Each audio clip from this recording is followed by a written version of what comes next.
Okay, y'all, we're looking at section 6.4. In this section, we're learning about something called conditional probability.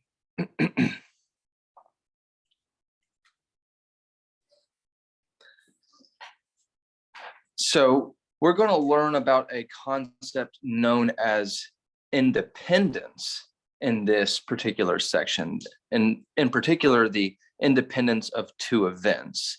And I think understanding conditional probability is best done by first understanding what it means for two events to be independent. So let's start there. What does it mean for two events to be independent? So suppose we are given two events, E and F, and we are told that these two events are independent. Okay, independent. Now, before I define what it means mathematically, first understand what it means conceptually. For two events to be independent, what that means is that the occurrence of one event has no bearing, has no effect on the occurrence of the other event. So for instance, let's first think of two events that are not independent. This will make this make more sense. So suppose I wanted to calculate the probability that you are going to get into a car wreck on your drive to school on a given day. That number would be something non-zero. Let's hope it's a low number, something like, I don't know, 10% chance. Now suppose I wanted to calculate the probability that you're going to get in a car wreck, assuming we already know that it's raining. Now, is the probability that you're going to get in a car wreck on a rainy day different than the probability that you're going to get in a car wreck on a sunny day? The general impression is that yes, in weather like rain, we're more likely to get into a car wreck. So we say that the two events, getting into a car wreck on the one hand and it raining or being a rainy day on the other hand, these two events are not independent. They do have an effect on one another. So what does it mean for them to be independent? That means that the two events, the probability of one event does not affect the probability of the other event. So I could ask you, what's the probability that it's a Tuesday? And I could ask you, what's the probability that you're going to get in a car wreck? Now, assuming that all days are equal, the probability that you're going to get in a car wreck, given it's a Tuesday, isn't different from the probability that you're going to get in a car wreck on a Wednesday, or the probability that you're going to get in a car wreck on a Friday. So we'd say those two events are independent. Now, mathematically, two events are independent if the following is true. If I wanted to calculate the probability that both E and F occur at the same time, if I know the two events are already independent, then that means that when I calculate this probability, it will be equivalent to the probability of E times the probability of F. This only is true when the two events are independent. So let's look at a very simple example. Suppose E is the event, roll a 3, and F is the event, roll a 2, where we're rolling a single 6-sided die. Now, the likelihood that you're going to roll a 3 is not affected by the likelihood that you'll roll a 2. These two events are independent. So since E and F are independent, we know that the probability that we roll a 3 and separately roll a 2. So what we're saying here is we're calculating the probability that on a first roll, we roll a 3, then on a second roll, we roll a 2. This probability will be equal to the probability of rolling a 3 times the probability of rolling a 2.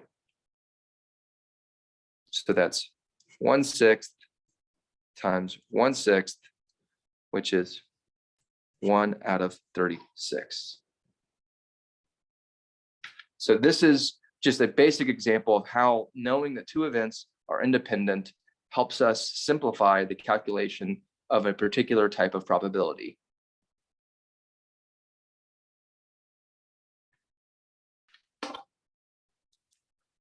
Now, it's not always the case that two given events are independent. It's quite often the case that two events do depend on each other. In other words, the likelihood of one event occurring is affected by the likelihood of another event occurring. So when this is true, when two events are not independent, then calculating their probabilities depends on whether one or the other has already occurred. And this is the purview of what we call conditional probability.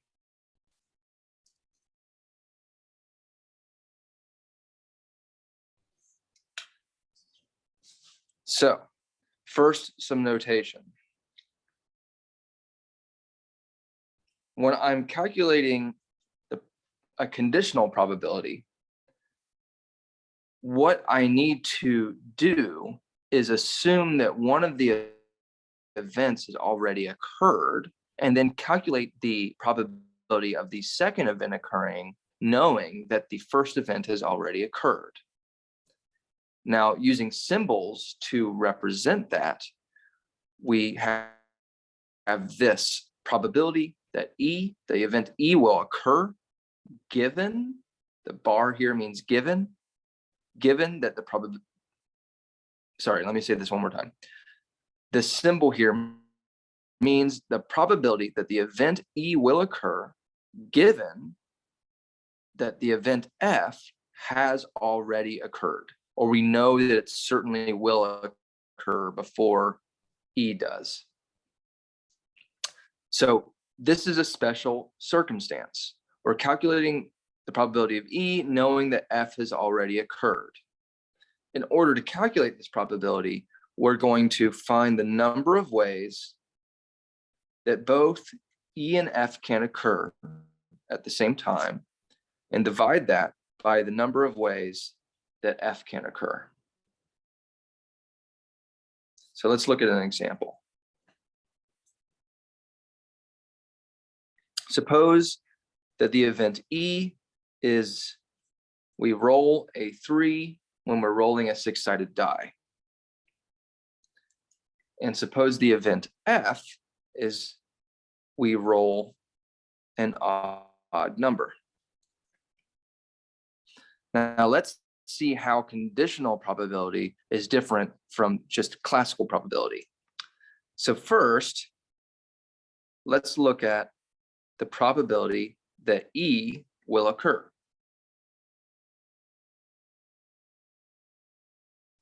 So this is the probability that we will roll a 3 if we're rolling a 6-sided die.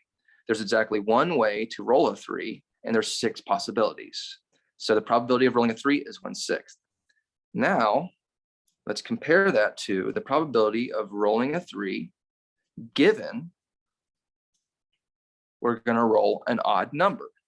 So what we want to think here is we somehow already know that when we roll this die, that it's going to show us an odd number.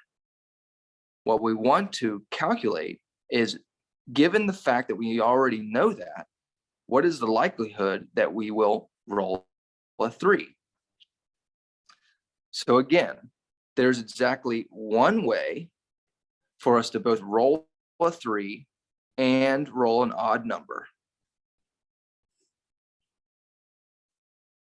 There are totally 3 different ways that we can roll an odd number.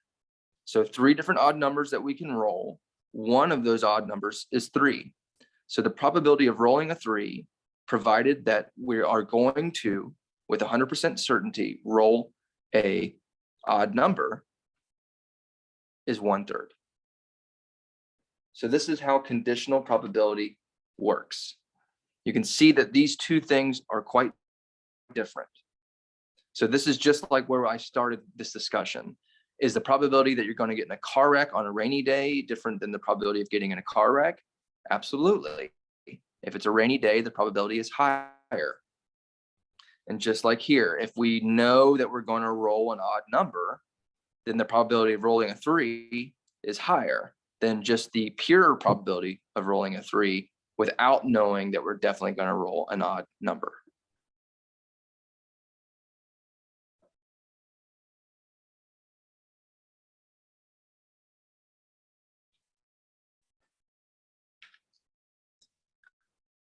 So using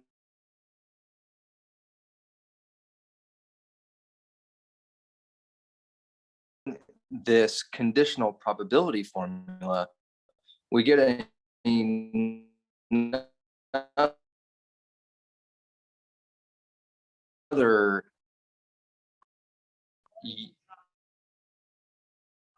so using conditional probability that can help us navigate some. Observe the following. Start with the conditional probability formula as if you just learned it. Then we can see that this actually is numerically equivalent to the probability of E and F over the probability of F.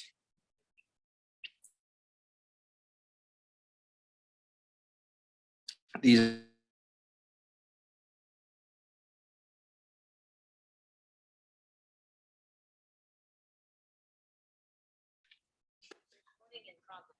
So using this fact, we can rearrange this formula to get us the following rule.